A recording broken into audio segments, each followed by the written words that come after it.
In this video, we're going to be going over repetitions, or as they're commonly referred to, reps. So let's start at the very top. What is a rep? Quite simply, one repetition of an exercise is the completion of the movement from beginning to end with the full range of motion. So using the example of a bicep curl, which is a really simple exercise, a full repetition would be me starting at the bottom, coming all the way to the top, and going right back down to starting position, right? Full range of motion, that's one complete rep. Whereas one set would be a number of reps done one after another until the completion of that set, but we'll talk more about that in the next video. So when we're planning your workout, and we need to consider the number of reps that you do, generally it's recommended to work within a rep range instead of giving yourself an exact number of reps to do. An example of this would be saying 8 to 10 instead of just saying you want to do 10. That way you have a window to work with, and it makes it much easier for you to gauge your own progress. If you've completed 10 reps of multiple sets of the same exercise, it might not be the easiest thing in the world for you to figure out if you've gotten stronger and if you're ready to progress the movement in some way or not. Whereas when you're working with a rep range, you might start off only being able to do 8 reps per set. Eventually though, you'll get to a point where now you can do the same weight for 10 reps for multiple sets in a row. As long as there is no breakdown in technique or the quality of the movement to get to that point, it's a pretty clear indicator that you're ready to challenge yourself more now. Another consideration is how the number of reps in a set will affect the difficulty in a number of ways.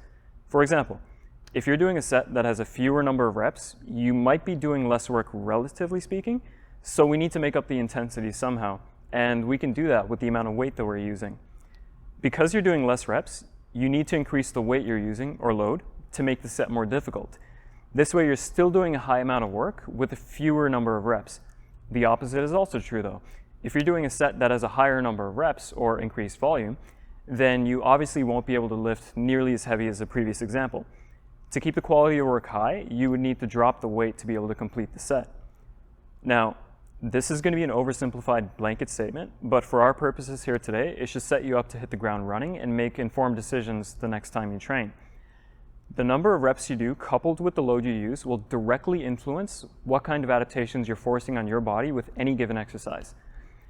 Generally speaking, while working in the lower rep ranges, the adaptations are going to be more neural, meaning the training is more biased towards affecting your nervous system, which means the emphasis is mostly going to be on getting you stronger. Whereas when we're working in the higher rep ranges, the adaptations are going to be more metabolic, meaning the emphasis is going to be on seeing some sort of a body composition change. An example of the lower ranges could include sets of 3 to 5 reps. The middle rep ranges are going to place more of an emphasis on hypertrophy or building muscle. And an example of this would be the all too common 8 to 10 or 10 to 12 ranges. And the higher rep ranges, they're going to be more focused on increasing your work capacity or building strength endurance. An example of that could be 12 to 15 reps or even beyond. It's really important to emphasize that these are blanket statements and oversimplifications, right? In reality, there's always going to be overlap in the adaptations, and this is by no means an exhaustive list of examples, but it's a really good starting point for most. The rep ranges that you choose for your exercises will have to be considerate of and appropriate for your goals.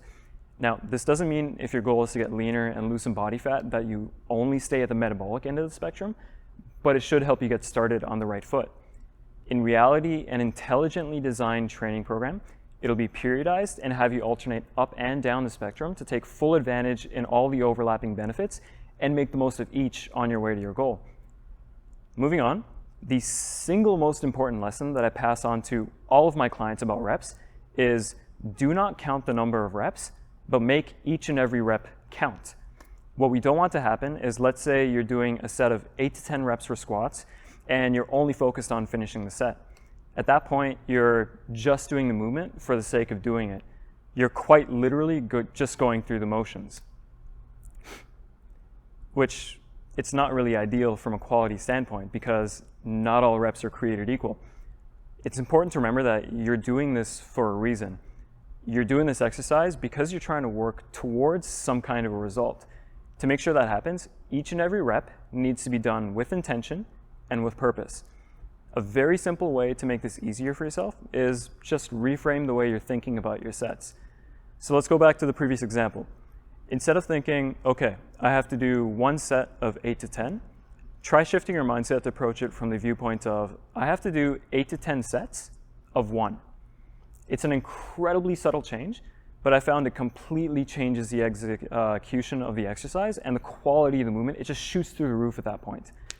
Now, if you can get to a point where your final rep looks just like your first rep and feels like it too, then you know you're putting out a really high quality of work. Results just become much easier to predict at that point. We know how each and every exercise is supposed to benefit you, so it's just a matter of patience at that point. Whereas if each rep looks slightly different to the one before it, things might take a little bit longer, or we might be in a place where we're not really seeing the kind of changes we were expecting. Remember, it's always going to come back to quality over quantity. In the next video, we'll take a look at sets and how you can use them to get the most out of your training. I'll see you then.